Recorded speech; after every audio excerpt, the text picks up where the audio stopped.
2,000 years ago, food in ancient Rome was not simply a matter of taste, tradition, or pleasure. It was the quiet force that held an entire empire together, the daily proof that power could be measured in something as fragile as a loaf of bread.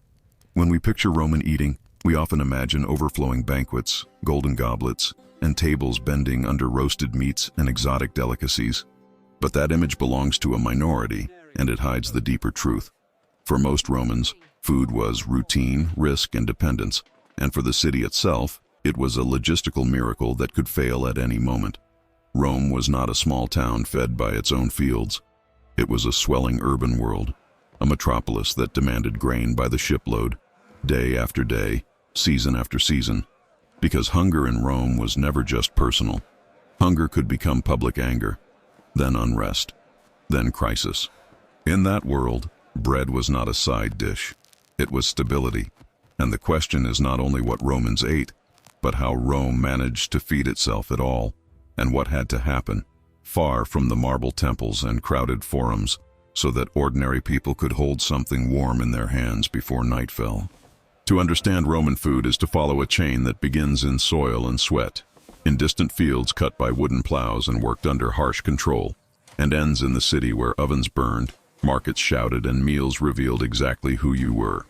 Food moved through Rome like blood through a body, harvested, taxed, shipped, milled, baked, preserved, sold, shared, and sometimes withheld. Each step carried the weight of labor and the shadow of politics. Because in Rome, nourishment was never neutral. It could mark class, expose inequality, and display wealth, but it could also calm the crowds, reward loyalty, and keep the empire's heart beating. In this documentary, we will walk the path of Roman food from the fields that fed the capital to the workshops that transformed raw grain into daily survival, and then into the kitchens and dining rooms where fire, flavor, and status shaped what people actually consumed. Only then will we see the final truth. Rome did not rule the ancient world only with legions and laws, but with supply lines, storage jars, and bread that arrived on time. Beyond the noise of Rome's streets, beyond the smoke of its ovens and the bargaining of its markets, the empire's food began where the city could not see it, in wide stretches of land exposed to sun and wind, where harvest depended on timing, weather, and force. Grain was the foundation, not because Romans lacked imagination, but because an enormous city could not survive on variety. It survived on volume, on something that could be counted, stored, shipped, taxed, and turned into calories with ruthless efficiency. Wheat, when available, was the ideal, finer, and more desirable. Yet barley and other grains remained constant companions of the poor and the uncertain. In the Roman world, the simplest truth was also the most dangerous. If grain failed, everything else followed. A late rain, a ruined crop, a disrupted shipping season, a provincial revolt, a storm that scattered ships, a corrupt official who skimmed supplies. Any fracture in the chain could make hunger spread through a population that was already living close to the edge. The countryside that fed Rome was not a peaceful pastoral scene. Much of it was organized to serve demand, shaped by ownership and hierarchy as sharply as the city itself. Great estates, the latifundia, stretched across fertile regions, absorbing smaller farms, concentrating production, and turning land into an instrument of profit and control. Labor was often coerced, carried by enslaved hands or by tenants bound to obligations they could not easily escape. Their work measured not by comfort, but by output. The plow cut the soil, seed was cast, weeds were fought, and harvest came as a brief season of urgency when every hour mattered. Grain had to be cut, gathered, threshed, winnowed, dried, and stored before damp and pests could steal it away. Storage was never merely a practical concern. It was a form of security, because what could be stored could be sold, taxed, distributed, or withheld, and every one of those actions shaped lives. In villages and on estates, granaries were not just buildings. They were promises and threats, symbols of whether the year would be endured or feared. Yet even the most productive Italian fields could not satisfy the appetite of Rome at its height. The city's need grew larger than the land around it, and the empire solved this by turning conquest into nourishment. Provinces became breadbaskets, their fertility pulled into the orbit of the capital. Egypt, with the steady gift of the Nile's floods, and North Africa, with its vast agricultural potential, became critical arteries in a system that demanded reliable flow. Grain was loaded into sacks and amphora-like containers, gathered into ports, counted and recorded, then pushed onto ships that crossed seas where weather did not care about emperors. This was not romantic commerce. It was survival conducted at scale, and everyone knew what was at stake. When ships arrived safely, the city breathed. When they did not, rumors moved faster than cargo, and anxiety rose like smoke from a crowded hearth. Rome's leaders understood that food was political before it was personal. They learned, sometimes the hard way, that the mood of the urban crowd could shift with the price of bread, and that unrest could begin not with ideology, but with an empty stomach. From this reality emerged one of the most revealing institutions of Roman life, the annona, the public grain supply system that linked state power to daily nourishment. It was not charity in the modern sense, and it was not merely administration. It was a pact enforced by necessity between rulers who needed stability and people who needed to eat. Through distributions and controls, the state could present itself as provider and protector, and the recipients could feel, even in hardship, that they were not abandoned. But beneath that surface lay calculation, because grain distributions also created loyalty, and loyalty preserved order. The same system that fed the city could also discipline it, reminding everyone that the flow of food was not accidental. It was managed, guarded, and ultimately dependent on authority. The movement of grain into Rome required infrastructure that matched the empire's ambition. Ports received shipments, warehouses held reserves, officials oversaw measures, and transport networks carried loads inward like veins feeding a heart. Grain had to remain dry, guarded from theft, protected from rot, accounted for in a world where dishonesty could flourish at every step. And even when the grain reached the city, it was not yet food in the human sense. It was potential, raw and inert, demanding further transformation. The difference between a sack of wheat and a piece of bread was labor, time, and fire. And Rome's dependence did not end when ships docked. It simply changed form, shifting from the uncertainties of weather and sea to the pressures of milling, baking, and daily distribution in a city that could not pause. For ordinary Romans, the grain supply was not a distant policy, but a daily horizon. It shaped what they could afford, when they could eat, how they planned, and how they feared. The wealthy could buffer themselves with private stores and imported luxuries, but the majority lived close to the rhythm of supply, where a small increase in price could narrow meals into something more meager, and a prolonged shortage could erase dignity altogether. In such a world, grain was more than agriculture. It was the foundation of social peace and the raw material of survival. The empire's strength looked like stone and iron, like roads and soldiers, yet underneath it all ran something softer and more fragile. The steady arrival of food, measured and moved across distances, proving every day that Rome's greatness depended not only on what it conquered, but on what it could keep feeding. In Rome, grain was only the beginning, a mute substance that promised life, but could not deliver it until human hands and human systems reshaped it into something edible. The city did not merely consume food. It operated like a vast machine of transformation, taking in raw materials from fields and provinces and turning them, day after day, into meals that could sustain bodies packed into insulae, workshops, barracks, and crowded streets. This transformation happened in spaces that rarely appear in the empire's grand imagery, not in triumphal arches or Senate debates, but in the hum of mills, the heat of bakeries, the sharp stink of fermentation, and the quiet discipline of preservation. Here, survival became a craft, and food became a product of labor organized to match the scale of urban life. The first step was grinding, because grain could not be eaten as it arrived. In earlier generations, much of this work belonged to households, to the repetitive rhythm of hand mills that turned time into flour. But in a metropolis, where demand never slept, milling grew into an industry. Large mills, powered by animals and sometimes by water in suitable places, multiplied the force of a single motion into continuous output. Donkeys or mules walked in circles, blinders on, turning heavy stones that crushed kernels into flour with steady inevitability. The process was loud, dusty, and relentless, coating lungs and skin with fine powder, filling the air with the dry scent of ground wheat. This was not gentle work, and it was not optional. Flour was the bridge between distant fields and the simplest form of urban nourishment, and that bridge had to be rebuilt every day. From flour came dough, and from dough came bread, the central element around which Roman eating revolved, whether one was rich enough to demand fine white loaves or poor enough to accept darker, coarser bread that carried more bran and grit.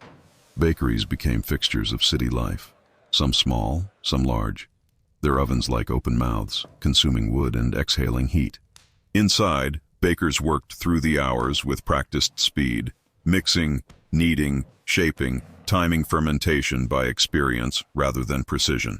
Dough rose or failed according to temperature and skill, and mistakes were expensive in a world where waste could mean hunger.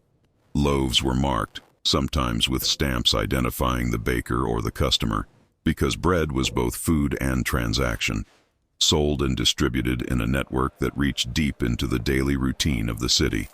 The smell of baking bread became part of Rome's atmosphere, comforting in its familiarity, yet also a reminder that the city's peace depended on these ovens staying active. But Romans did not live on bread alone, and the empire's appetite included flavor, as much as calories. This is where one of the most distinctive elements of Roman cuisine enters the story, not as a luxury, but as a cultural constant. Garum, the fermented fish sauce that sharpened and deepened countless dishes. To modern sensibilities, the idea can seem harsh, even repulsive. Yet in the Roman world it was prized, traded, and consumed across class boundaries, from humble meals to elite tables. Garum was made through controlled decay, fish layered with salt and left to ferment under sun and time until a potent liquid emerged, strained and bottled, its taste concentrated like a signature. It was preservation and seasoning at once, proof that the Romans understood how to transform what would quickly spoil into something durable, valuable, and desired. In a society without refrigeration, fermentation was not a culinary eccentricity. It was a strategy against loss. Preservation shaped Roman eating in ways that are easy to overlook if one focuses only on banquets and fresh markets. The city could be fed only if food could survive the journey from province to port, from ship to warehouse, from warehouse to kitchen. Salt was essential, not simply as a seasoning, but as a technology. Fish could be salted and dried until it became portable, stable, capable of feeding soldiers and laborers far from the coast. Meat, when available, could be smoked or salted, turned into forms that lasted longer than the brief window of freshness. Fruits were dried, grapes became raisins, figs became dense reserves of sweetness, and olives, another pillar of Roman life, were cured until their bitterness softened into something nourishing. Oil, pressed from olives, did more than enrich taste. It preserved and carried food, sealing flavors and calories in a liquid that could travel in amphorae from region to region, like a silent commodity of survival. The Roman storage world was built around containers and patience. Amphorae lined warehouses and ship holds, their shapes designed for stacking, their mouths sealed to protect contents from air and contamination. Inside them traveled oil, wine, sauces, and preserved goods, each vessel a small unit of empire, stamped and recorded, handled and traded. In granaries, grain was guarded from moisture and vermin, and in city storerooms, dried foods were kept as buffers against scarcity. Yet storage was never perfect. Loss was inevitable, and so were the constant efforts to minimize it, to keep rats out, to keep damp away, to keep theft from eroding what was meant to last. Preservation, in this sense, was an ongoing struggle, not a one-time act, and those who lived closest to hunger understood that the line between enough and not enough could be as thin as a cracked jar or a spoiled batch. Markets and street vendors formed the visible surface of this deeper system, the place where transformation became access. Not every Roman household cooked elaborate meals. Many relied on prepared foods purchased ready to eat, especially those living in cramped apartments with limited cooking space. Bread, olives, cheese, dried fruits, and simple stews could be bought in the flow of daily life, turning the city itself into a kind of kitchen. Yet even this convenience depended on the hidden labor behind it. The mills that produced flour, the bakeries that kept ovens hot, the fermentation sites that created sauces, the preservers who salted fish and dried fruit under sun. Food in Rome was not merely something grown, it was something processed, handled, and distributed through human organization, and that organization was as crucial as any harvest. What emerges from this is a portrait of Roman food that is less about spectacle and more about infrastructure. The empire's greatness required continuity, and continuity required systems that could turn raw abundance into stable supply. Grain had to become flour, flour had to become bread, fish had to become sauce, harvest had to become reserves, and all of it had to endure time and distance long enough to reach mouths that could not wait.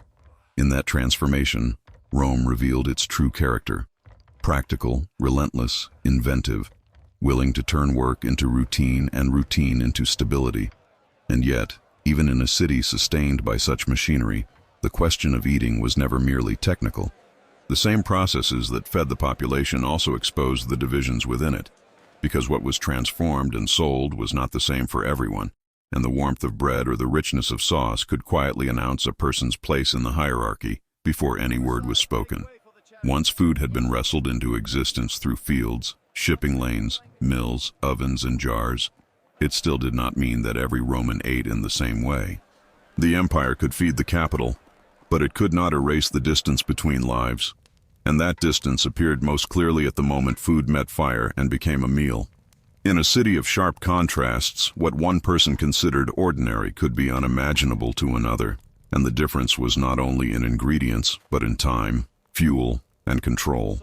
Cooking demanded space, wood or charcoal, utensils, and attention, and in Rome, these were unevenly distributed. The wealthy could treat fire as a servant, always available, always tended, always ready to transform raw abundance into layered dishes. The poor often treated fire as a cost, something to use carefully, sometimes to avoid, relying instead on what could be bought ready-made or prepared with minimal heat. The meal, therefore, was never just food. It was a mirror of living conditions.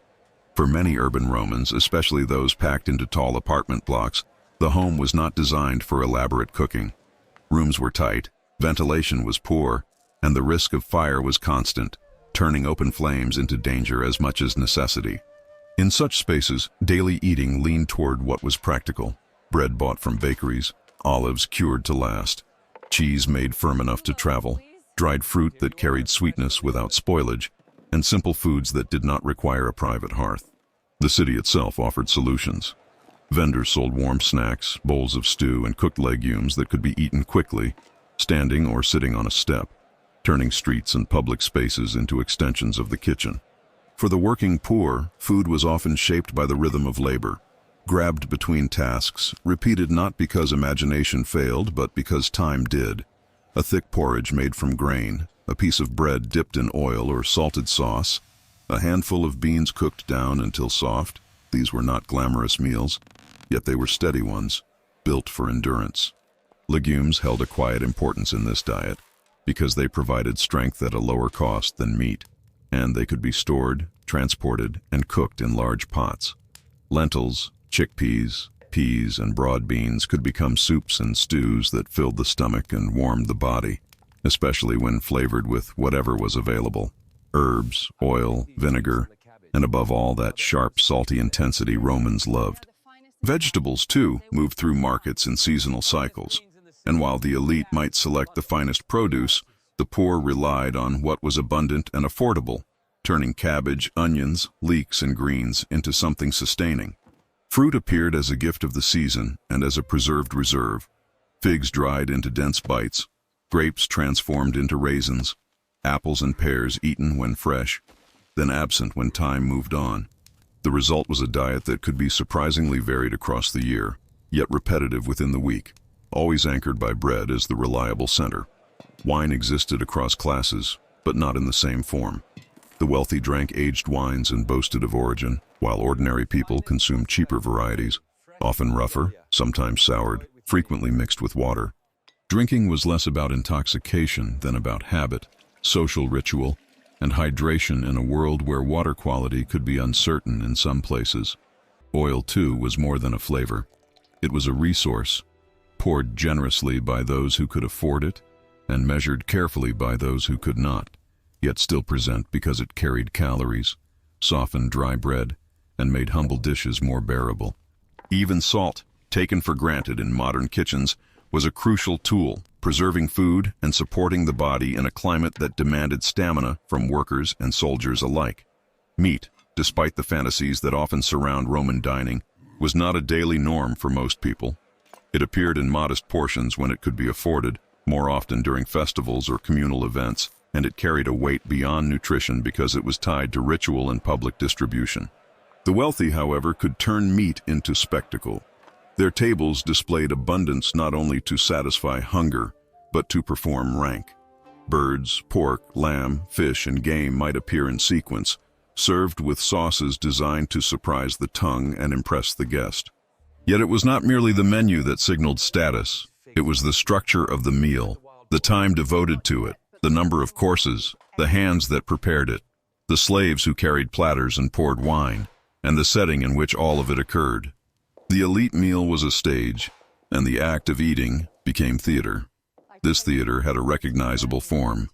In affluent homes, dining often took place in rooms arranged for reclining, with couches around a central table, bodies angled in practiced comfort. The posture itself announced privilege, because reclining required leisure, and leisure required freedom from the urgency that governed ordinary labor. Guests did not simply arrive to eat. They arrived to be placed, and placement carried meaning. Proximity to the host, position on the couches, the order of serving, the quality of portions, all of it mapped relationships. Food became a language of favor and hierarchy, spoken without words but understood immediately. A host could elevate someone by giving them a better cut, a rarer dish, a more attentive pour, or could diminish them subtly by offering less, slower service, or a seat that signaled distance. In Rome, appetite was never separate from reputation. Even the ingredients themselves could serve as symbols. Exotic goods from distant provinces, spices, rare fish, unusual fruits, were valuable not only because they tasted different, but because their presence proved reach, wealth, and access to imperial networks. To place something uncommon on the table was to demonstrate that one's life extended beyond local limits, that the empire's vastness could be gathered into a single room and consumed. The poor lived under those same imperial networks, but they experienced them differently, as prices, shortages, and the constant need to adapt. When supply lines tightened, the elite could substitute and endure, while the common population felt the squeeze more quickly, turning meals thinner, more cautious, more dependent on the cheapest staples. Yet it would be a mistake to imagine Roman food as a simple divide between misery and luxury. The everyday Roman world contained layers. Soldiers ate differently from artisans. Rural peasants differed from urban workers. Coastal communities relied more on fish. Inland regions leaned on grain and legumes. Enslaved people often ate what was adequate to keep them working, not enough to give them comfort, and their meals reflected the harsh logic of extraction. Feed the body to preserve its usefulness. Freedmen who gained wealth might imitate elite habits, using banquets to announce their rise, while established aristocrats guarded older traditions, treating dining etiquette as part of moral identity. Across these layers, cooking methods shifted as well. Some households simmered stews in clay pots for efficiency, stretching small amounts of flavor across large volumes. Others roasted and baked with confidence, using fuel more freely, their kitchens equipped to produce multiple textures and tastes in a single evening. Fire, therefore, was more than a practical tool. It was a boundary line. It separated those who could afford time from those who could not, those who could risk waste from those who measured every portion, those whose meals were private from those whose eating happened in public flow. The same empire that delivered grain into Rome's warehouses also delivered inequality into Rome's kitchens, and every meal carried traces of that truth. Still, whether in a crowded street with bread in hand or in a perfumed dining room with dishes arriving in sequence, Romans ate within a shared reality shaped by supply and transformation, by the steady conversion of raw resources into edible life. The table revealed class, but it also depended on the same deep system beneath it, and it is precisely there, at the intersection of fuel, taste, and status, that Roman food becomes more than a list of dishes and turns into a portrait of how an empire lived. In Rome, the meal did not end at the edge of the bowl or the last bite of bread, because food was never confined to the private world of hunger. It extended outward into law, ritual, loyalty, and fear, becoming one of the most practical instruments of authority the empire ever refined. A ruler could command armies and punish enemies, but if the city's stomach turned against him, power became fragile. The crowded capital was not simply a population. It was an audience capable of pressure, and the simplest pressure was need. When supplies tightened and prices rose, discontent gathered quickly, and Rome's leaders understood that stability could be bought, quite literally, in grain. The flow of food into the city was therefore more than logistics. It was governance, a daily negotiation between those who controlled the system and those who depended on it. This is why the public distribution of grain became such a defining feature of imperial life. It was a visible gesture of provision, a way for the state to present itself as guardian of the people. Yet it was also a reminder that access was granted, not guaranteed. To be fed by Rome was to be held by Rome. The system depended on records and eligibility, on measures and schedules, on officials who could enforce order in lines where frustration might otherwise ignite. The people receiving grain were not simply receiving food, they were participating in a ritual of dependence, one that could create gratitude in times of abundance and resentment in times of shortage. The state did not need to speak this lesson aloud. It was understood every time the distribution occurred, because the hand that provides can also withhold. From this reality emerged a phrase that has echoed across centuries, not as a literal policy document, but as a sharp observation of how the city could be managed. Panem et circenses, bread and spectacles. Bread ensured that hunger did not become rage, and spectacles ensured that attention did not become rebellion. The two belonged together because the Roman crowd was not passive. It could be swayed, satisfied, irritated, or calmed, and food was the first lever.